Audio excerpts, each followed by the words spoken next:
외환거래는 하루 거래액 2조 달러, 1년 거래액 770조 달러에 달합니다. 외환거래는 전 세계 국내 총생산보다 거의 20배 더 많습니다. 가장 흔한 거래 형태는 수합거래입니다. 한 국가의 통화는 각 국가의 경제 사이클에서 후행 지표입니다.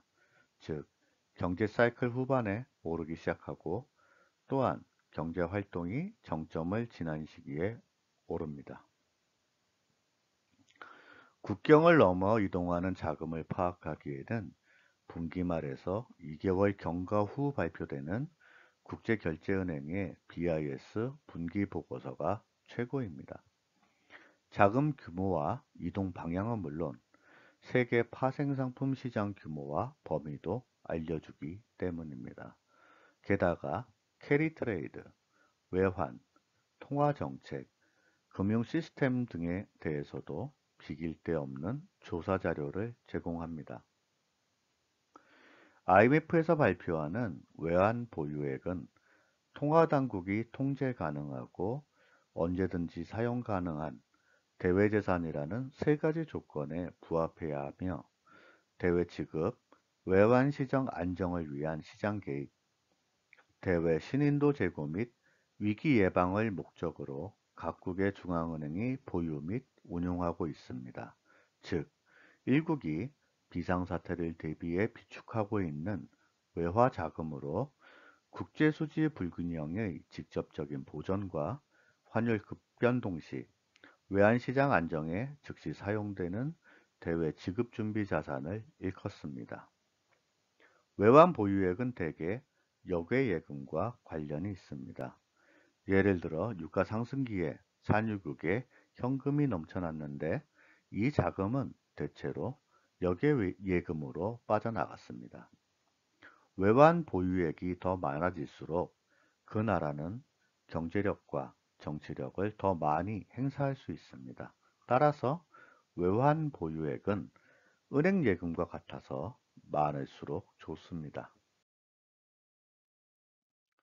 매일 발표되는 달러 인덱스는 세계 주요 6개국 통화 대비 미국 달러의 평균적인 가치를 나타내는 지표입니다. 달러 인덱스는 유로 58%, 일본엔 14%, 영국 파운드 12%, 캐나다 달러 9%, 스웨덴 크론의 4%, 스위스 프랑 4%의 가중치로 구성됩니다. 이때 각 통화의 비중은 그 국가의 경제 규모에 따라 결정됩니다. 구성 비중으로 볼 때 유로가 달러 인덱스에 가장 큰 영향을 미칩니다. 글로벌 위기 때처럼 안전자산 선호도가 높아질 경우 기축통화이자 안전자산인 달러 수요가 늘기 때문에 달러 인덱스가 높아지는 경향이 있습니다. 달러 인덱스를 통해 위험자산에 대한 시장의 심리를 파악할 수 있다는 점에서 신흥국의 자산과 선진국의 자산과 같이 위험 선호도가 다른 자산 간의 상대적인 강세를 짐작할 수 있으며 달러화로 표시된 원재재 가격의 방향성도 가늠할 수 있습니다. 참고로 달러 스마일이라는 개념이 있습니다. 이것은 글로벌 위기 당시 글로벌 투자은행인 모건 스탠리가 제시했던 것으로 달러와 미국 경제의 관계를 나타낸 그림입니다. 이에 따르면 미국 경제가 상대적으로 강하게 회복되는 경우 달러는 강세가 됩니다. 왜냐하면 환율은 그 나라의 경제력을 반영하기 때문입니다. 반면 미국과 달러가 갖고 있는 독특한 특징은 미국 경제가 나빠질 때도 달러가 강세가 된다는 점입니다. 미국 경제가 둔화될 경우 대체로 글로벌 경제가 동반 악화되므로 이 기간에 경제 주체들의 현금, 특히 달러화 자산에 대한 수요가 늘어나면서 달러가 강세가 됩니다. 달러 스마일의 함의는 다음과 같습니다. 첫째, 미국 경제가 강력하게 회복되거나 침체될 경우 모두 달러가 강세가 되므로 달러 자산을 일정 부분 자산 포트폴리오에 담아두는 것이 나쁘지 않습니다. 둘째, 미국과 글로벌 경제의 상황을 토대로 달러의 방향성을 전망할 수 있습니다. 중국 외환거래센터 위안화 지수는 2015년 12월 처음 도입된 통화 바스켓 연동지수입니다. 동지수는 위안화 직거래가 가능한 15개 통화를 기초로 하고 있으며 국가별 교역 비중을 가중 평균해서 산출됩니다. 중국 외환거래센터 위안화 지수는 달러와 유로와 엔화를 포함해 총 13개의 통화로 구성되어 발표되었습니다.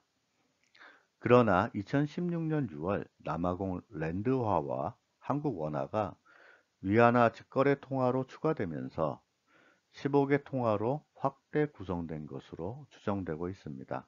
따라서 신흥국 통화로 분류되는 원화와 랜드화가 추가되면서 중국 외환거래센터 위안화 지수 변동폭은 기존 대비 소폭 확대될 것으로 전망됩니다. 외환 보유액은 일국의 준비자산 구성 항목 중 하나이며 통상 준비자산은 외환 보유액, SDR, IMF 포지션, 금, 기타 자산으로 구성되어 있습니다. 매월 6일 전후 발표되는 중국 외환 보유액에 의하면 중국의 준비자산은 외환 보유액 95.6%, 금 2.1%, 기타 자산 1.7% 등으로 구성되어 있습니다. 대내외적인 충격으로 인한 외환시장 변동을 방어하기 위해 통화가치가 불안정한 신흥국은 적정 규모의 외환 보유액이 준비되어 있어야 합니다. 특히 대외 자금 흐름과 외환시장에 민감하게 반응하는 신흥국에서 외환 보유액은 일국의 안정성을 평가하는 중요한 잣대입니다. 중국에서 금융위기가 경기 침체로 이어질 수 있는 경우는 바로 외화 부채 문제가 심각해질 때입니다. 많은 논란이 있지만 IMF가 권고하는 방식으로 추정한 중국의 적정 외환 보유액은 1조 7천억 달러 규모입니다. 따라서 현재 3조 달러가 넘는 중국 외환 보유액은 대내외 리스크에 대응하기에 충분한 규모이고 외채도 아직 낮은 수준으로 판단됩니다. 전 세계 금 수요는 보석용이 80%, 소매 투자용 8%, 전자제품 및 기타 산업용 12%로 구성됩니다. 전체 약 23%를 각국 중앙은행이 소유하고 있고 중동 국가들과 신흥시장이 세계 금 수요의 약 80%를 차지하고 있습니다. 특이하게 인도 한 국가의 금 수요가 미국, 유럽, 일본을 합친 것보다 더 많습니다. 지상 재고는 약 1억 3천만에서 1억 4천만 킬로그램입니다. 매년 약 260만 킬로그램씩 증가합니다. 자산 가치는 약 1조 6천억에서 2조 달러입니다. 금 가치를 전 세계 국내 총생산 41조 달러나 전 세계 투자자산 170에서 220조 달러와 비교해 보면 세계가 금 본위로 되돌아가려면 금값을 몇 자리 올려야 한다는 결론을 얻을 수 있습니다. 구리 가격은 경제 사이클의 선행지표입니다. 구리는 주택, 인프라, 제조업에서 중추적인 역할을 하는 금속이며 구리 공급은 상대적으로 안정적이고 가격 변동에 그리 민감하지 않기에 수요가 늘어날수록 가격이 오르는 경향이 있습니다. 따라서 구리 가격 향방을 아는 것이 중요합니다. 다만 구리 가격 급등이 지진이나 파업 등 공급에 차질을 가져오는 요인에서 발생한 것이 아닌지에 주의해야 합니다. 매주 수요일마다 발표되는 원유 재고는 경제 사이클의 선행 지표입니다. 원유 재고가 증가한다는 것은 경제 전체가 약세일 가능성이 높다는 신호이며 또한 이로 인해 원유 수요가 추가로 줄어들 가능성이 크다는 신호입니다. 단, 대출이자가 비정상적으로 낮으면 투기꾼은 인플레이션에 대한 해지 수단으로 원유를 사두는 것이 유리하다고 판단하게 되고 이 때문에 이례적으로 재고가 늘어나는 현상이 나타나서 유가가 오르는 시장 왜곡 현상이 발생할 수 있습니다. 원유 재고 수치를 볼 때 눈여겨봐야 할 부분은 원유 재고분에서 전략 석유 비축분을 제외한 수치입니다. 전략 석유 비축분은 정부가 방출하기 전까지 사용할 수 없기 때문에 실질적인 공급량으로 볼 수 없습니다.